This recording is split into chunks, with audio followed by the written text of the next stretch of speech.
But the first question is going to be, in your opinion, what are the two most important responsibilities for the mayor? And we'll start with. This is supposed to be easy. Carnell Birch. Thank you. I was hoping I got that question first. First, the mayor is. I'm sorry. What is the time allocation for that? Yeah, let's take 2 minutes to answer the question and a minute response.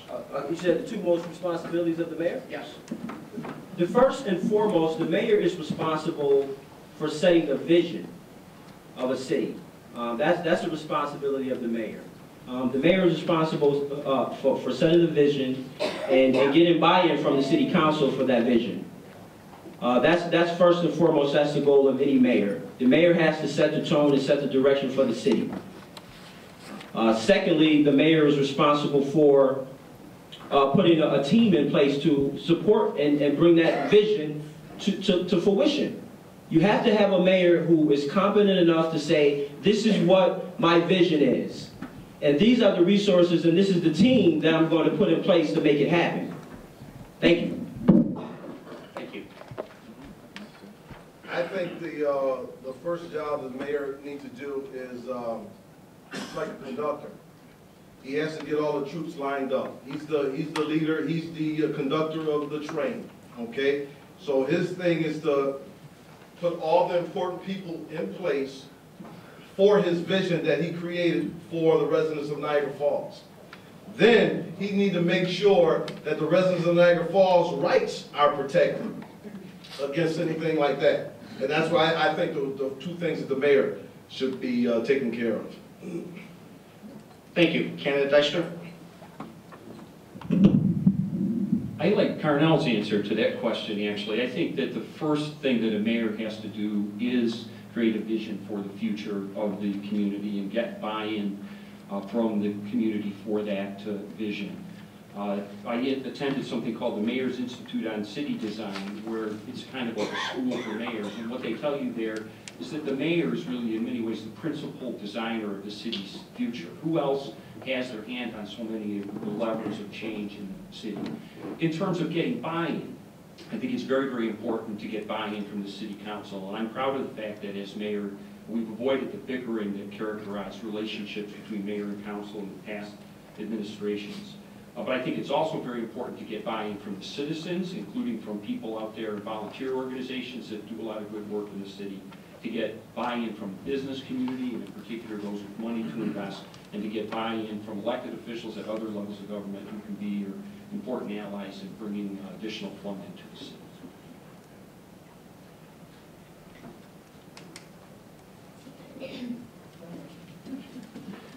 I don't want to sound like the rest of the candidates here, but obviously leadership is very important. And the leader, sets the agenda, sets the goals, and then the second part of leadership, in my mind, is getting the right people around you, to help you accomplish those goals and moving them down the field, so to speak, and so that you can score the winning touchdown. Ken Brush? It's okay. I can go again.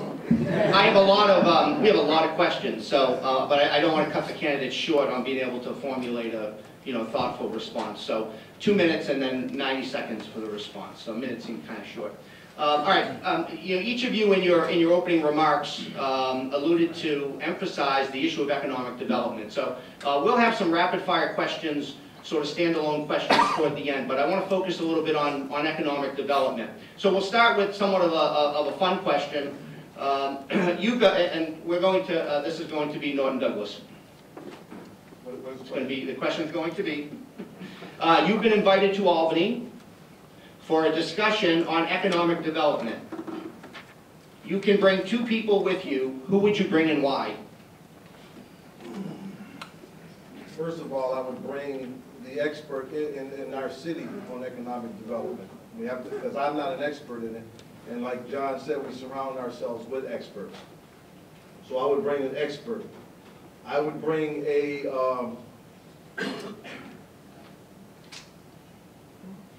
I don't need 2 people to tell you the truth. I don't need that expert, and I need myself, because, you know, when you're in the military trains you how to strategize, and it trains you how to fight, trains you how to be a leader. So only two people I need is myself, and I need the economic development director. And we'll get the job done when we go to Albany. Thank you. Thank you. Candidate Deister. I think these days the emphasis is less on government and more on the private sector. I would bring with me two people that have made significant investments here in the city of Niagara Falls from different sectors of the economy to explain why they thought it was a good idea to invest here and why they think, therefore, that it would be a good idea for the state to assist others in investing here. I picked someone from the tourism sector, maybe someone who's been involved in the reconstruction of a hotel. I might pick somebody who's a Canadian investor, because right now we seem to be doing well in drawing money from the Canadian side to explain what we might do to get more. And I think I'd like somebody from the green industrial side, maybe the fellows out at JBI on Iroquois Avenue that have found the process for taking waste plastic and turning it back into its component parts, including fuel oil and gasoline, would be good people to bring along. Thank you. Candidate Carter. I would bring my economic development director because he's going to be my expert, but I'd also bring along the most successful business person in Niagara Falls, and I won't tell you who I think that is, but that's who I'd bring along with me. But again, I think that some of our problems, not problems, but our opportunities, can come from people with small ideas in terms of business, small businesses, and all they need is the startup seeds to, to get that rolling. And I think if we get that going, there's absolute momentum there, and it'll catch on, and we'll have business districts flourishing here in a short time. Great, thank you. Candidate Burke. Well, don't be surprised by this answer. I would bring Warren Buffett. Second, I would bring Jim Collins. Those are two leaders in the fields of management and leadership. And those are the type of individuals I'm going to look to build a team. Niagara Falls needs leaders. We need leaders, and we need people who understand the nature of the beast. So Warren Buffett, I will place a phone call to. Hopefully he take my call. And then Jim Collins. Thank you. Thank you all. The next question will go to candidate Deister. 2 minutes to answer, and then 90 seconds to respond from each of the other candidates. A couple of you candidates alluded to this. Tell us how you would leverage private sector resources to develop a strategic plan for the city. Well, the city has a strategic plan. It took many years to solicit public input. In 2009, the city adopted a comprehensive master plan. And we're not trying to reinvent that. We're trying to implement it. The question that I think is absolutely right on target, that it's easy for government to outline the vision that government can have for how economic development would occur. But as several candidates in the current election cycle have pointed out, and I think quite correctly, government doesn't actually create jobs. What it does is facilitate creation of jobs. And I think that there are several ways that we're capable of doing that. One is that we can make investments in the public realm infrastructure, improving our streets, taking care of the things that are the responsibility of government and government alone to take care of, providing public safety services. And that, I think, is the first tool. The second is to utilize the resources that we have to try to fill gaps in projects that are positive projects, but they can't quite find the financing to get started. And I think we've been successful in that in my administration.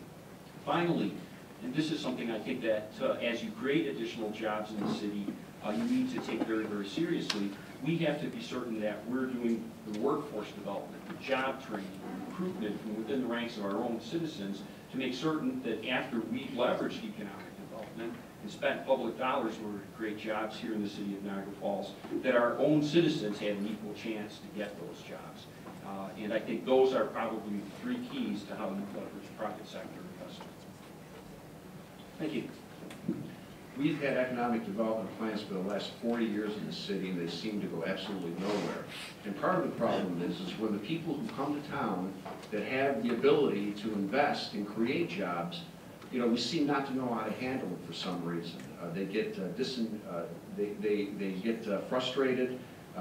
and they leave here, you know, speaking bad about Niagara Falls, and Niagara Falls speaks bad about them. I mean, that is just no way to develop any kind of a plan or opportunity for development here in the city. We've got to take these people that come here to invest and treat them much differently and much better than we have now. We've got to become more business friendly, in other words. You know, we have to go to Albany, get the people in Albany interested in what the idea is and what they're planning here, go to the federal government and ask them for their assistance. And I think once we tie all those entities together, you know, we can really have something that'll work here in the city in terms of development and in terms of bringing jobs here. Thank you. Once again, the biggest function of any government, especially elected officials, is to create an environment where economic development can aggressively move in. That hasn't happened here in over 20 years. Best of my knowledge, it hasn't happened. So that's the only function. That's number one. We create the environment by specifically identifying what that environment and infrastructure will look like. We have a decaying infrastructure, and development is not going to come here with the current infrastructure that's in place. You can't take a circle and try to put it in some type of triangle because it's not going to fit. You have to make sure that the environment is conducive to business coming in, and if developers have to take too great of a risk with establishing the infrastructure, then it's not going to happen. And that's why development hasn't happened here.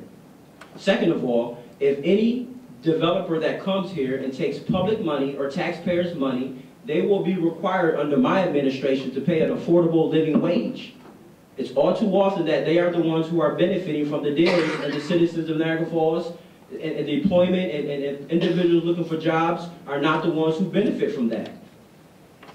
So we have to make sure that if we're going to do development, if economic development is going to come here, it has to come here the correct way. It has to come here where people can get jobs, affordable jobs. Minimum wage is keeping people broke here. And we're giving out so many tax breaks, and we're giving out so much economic development. We have the tools. If we have the tools, why aren't they coming here? Ask yourselves, why aren't they coming here? So it's clearly not the tools. It's the infrastructure. It's the city. So once we tackle those issues by creating that environment, I can guarantee you we will not have an issue with development here or jobs. Like I said before, and I agree with Cornell, the atmosphere, you have to create an atmosphere that the investors want to come in and invest in Niagara Falls. I think that we have to get our stuff together with our small businesses and things like that, so they can look from the outside and say, you know what, they got their thing going on there. You guys know you want to go down, when you go to another place, what do you want to do? You want to shop, you want to eat, you want to have a good time. And that's what we have to do. So when the developers come in, they look, they want a piece of that. But we have to get our stuff together. And we have to create an atmosphere down at City Hall. We got to put the right people in place so we can do that. Mayor Dyster's been in office for 4 years. It sounds good what he's saying. It sounds great. Look outside. What do you guys think? You probably feel the same way I feel. How about John? He's been there for 9 years. What do you think? Have they done a good job? No. That's why we're here. That's why you're here. Because you need to hear what we got to say about that. We got to change our way of thinking. All this, you polish, you speak good and all that other good stuff, but you know what? Like Cornell said, we have to create an environment, a friendly environment for the investors and the developers. And when they do come here, our residents come first. Not them, our residents come first. Thank you.